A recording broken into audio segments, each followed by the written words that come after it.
2차성 고혈압은 원인 질환을 치료하게 되면 고혈압이 좋아질 수 있다는 점입니다.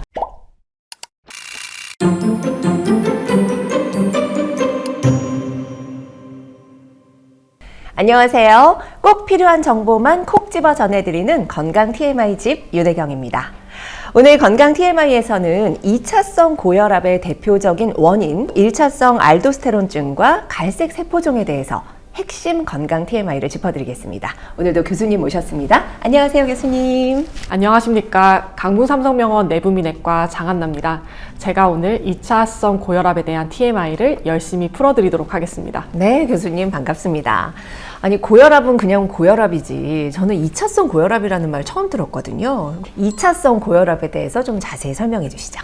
고혈압에는 본태성 고혈압과 2차성 고혈압이 있습니다. 네. 본태성 고혈압은 환자의 유전적 요인이나 나이, 생활습관 등에 의해서 복합적인 요인에 의해서 발생하는 고혈압을 본태성 고혈압이라고 하고요. 이게 일반적인 고혈압 대부분에 해당을 합니다. 네. 반면에 2차성 고혈압은 호르몬 이상이나 신장질환, 수면무호흡증 등 다른 원인에 의해서 발생하는 고혈압을 2차성 고혈압이라고 부릅니다. 2차성 고혈압과 본태성 고혈압이 다른 점은 2차성 고혈압은 원인 질환을 치료하게 되면 고혈압이 좋아질 수 있다는 점입니다.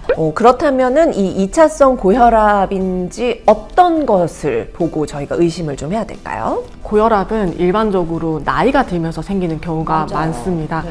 그런데 40세 미만, 비교적 젊은 나이에 고혈압이 발생하는 경우는 2차성 고혈압을 의심을 해야겠고요. 그리고 아무리 고혈압 약제를 많이 써도 혈압이 조절이 잘 안 되는 경우도 2차성 고혈압을 의심할 수 있습니다. 이 외에도 저칼륨 혈증, 부신 종양, 부정맥 등이 동반되어 있을 때도 2차성 고혈압을 의심해야 합니다. 이 2차성 고혈압 중에서도 특히나 호르몬 이상이 중요한 원인이라고 공부를 해보니까 나오던데요. 어떤 원인들이 좀 대표적이고 또 어떤 증상들을 동반하게 되는지 설명해 주시죠. 2차성 고혈압을 유발하는 대표적인 호르몬 이상 질환은 1차성 알도스테론증과 갈색세포종이 있습니다. 1차성 알도스테론증에 대해서부터 먼저 말씀을 드릴 텐데요. 먼저 부신에 대한 설명을 드려야 됩니다. 부신은 콩팥이 양쪽에 있고 그 위에 얹힌 장기를 저희가 부신이라 부르고요. 여러 가지 호르몬을 분비하는 역할을 하는데 그 호르몬 중에 하나가 알도스테론이란 호르몬입니다. 알도스테론은 우리 몸에 수분과 나트륨을 저장하고 칼륨을 배설시키는 역할을 하는데요. 이런 알도스테론이 과다 분비되는 질환이 1차성 알도스테론증입니다. 1차성 알도스테론증에서는 과다 분비된 알도스테론 때문에 혈압이 올라가게 되고 저칼륨 혈증이 발생하게 돼서 몸에 힘이 안 들어가고 다리에 힘이 빠지는 증상 등이 발생할 수 있습니다. 네. 다음으로 갈색세포종에 대해서 말씀드리겠습니다. 갈색세포종은 앞서 말씀드린 부신에서 나오는 다른 호르몬인 카테코라민이 과다 분비되는 질환입니다. 이 질환에서는 평소에는 괜찮다가 갑자기 혈압이 훅 올라가는 발작성 고혈압이 발생하기도 하고 이 외에도 심계항진, 두통, 식은땀 등의 증상이 발생할 수 있습니다. 그러면 이런 지금 말씀하신 증상이 나타난다고 하면 우리가 어떤 고혈압을 의심해 봐야 된다는 거죠? 2차성 고혈압입니다. 2차성 고혈압입니다. 그렇다면 이제 2차성 고혈압인지 아닌지는 어떤 방법을 통해서 알게 될 수 있을까요? 1차성 알도스테론증과 갈색세포종을 나눠서 설명드리겠습니다. 1차성 알도스테론증은 먼저 알도스테론 호르몬 수치와 알도스테론 호르몬 분비를 조절하는 레닌이나 호르몬 수치를 측정을 해서 먼저 선별검사를 시행을 하게 됩니다. 만약에 선별검사에서 알도스테론 수치가 높게 나온다면 정말 1차성 알도스테론증인지 확인하기 위해서 생리식염수 부하검사, 캡토프릴 부하검사 등의 확진검사를 시행을 하게 되고요. 확진검사에서 양성이 나오게 되면 이제 그때는 1차성 알도스테론증으로 진단을 할 수 있습니다. 그 이후에는 치료 방법을 결정하기 위한 검사를 추가적으로 시행하게 되는데요.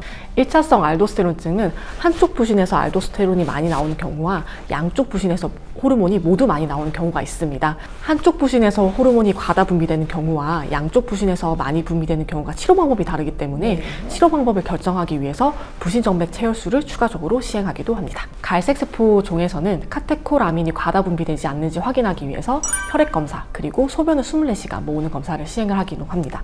그리고 1차성 알도스테론증과 갈색세포종 모두에서 부신 종양의 여부를 확인하기 위해서 복부 CT를 시행하도록 되어 있고요. 필요시 핵의학 검사를 시행하기도 합니다. 여러 가지 검사를 통해서 이제 뭔가 확진을 받았다. 그러면 아까 교수님께서도 원인이 있는 건 치료가 가능하다라고 말씀하셨거든요. 그러면 이제 치료 방법에 대해서도 좀 설명을 해주실 수 있을까요? 일차성 알도스테론증은 앞서 말씀드렸듯이 한쪽에서 많이 나오는 경우, 양쪽 부신에서 호르몬이 많이 나오는 경우가 있습니다. 한쪽 부신에서 호르몬이 많이 나오는 경우는 한쪽 부신을 절제하는 방법으로 치료를 시작하게 되고요. 양쪽 부신에서 호르몬이 많이 나오는 경우는 알도스테론 호르몬을 억제하는 약제를 사용을 해서 치료를 시행하게 됩니다. 가세세포종의 경우는 그 카테코라민을 많이 분비하는 부신 종양을 제거하는 치료를 시행해야 합니다. 네, 그러면 이렇게 치료를 하면 나아질 수 있는 거죠? 예, 맞습니다. 네. 앞서 처음부터 말씀드렸듯이 2차성 고혈압은 원인이 있는 고혈압이기 때문에 이 원인이 제거되게 되는 경우는 고혈압이 호전되고 이 질환을 정말 젊은 나이에 빠르게 진단해서 치료하게 되면 고혈압이 아예 없어지는 경우도 있습니다. 그렇다면 우리가 이 증상들을 좀 잘 파악을 해서 검사를 받아볼 필요가 있을 것 같다는 생각이 듭니다. 이런 검사를 받을 때는 병원에 어디 가서 이걸 얘기를 해야 될지 몰라서 고민하시는 분들도 계실 텐데 어느 과로 가야 되는 거죠? 내분비내과로 오시면 네, 됩니다. 내분비내과에 우리 장한나 교수님을 찾아가시면 되겠습니다.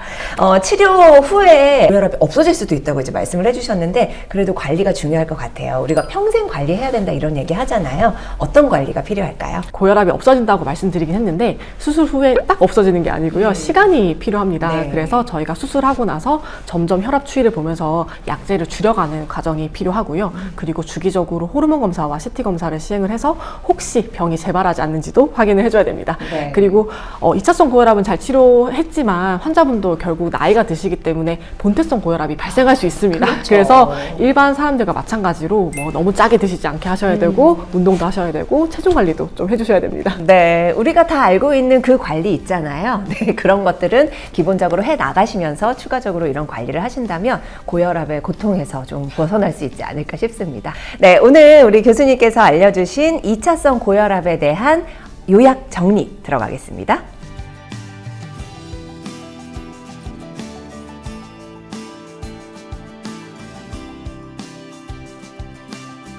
네, 오늘 내분비내과의 장한나 교수님 모시고 2차성 고혈압에 대해서 알아봤습니다. 구독과 좋아요, 건강을 챙기는 첫걸음인 거 알고 계시죠? 저희는 또 다음 영상에서 인사드리도록 하겠습니다. 우리 교수님과 함께 인사 나눌게요. 여러분, 안녕!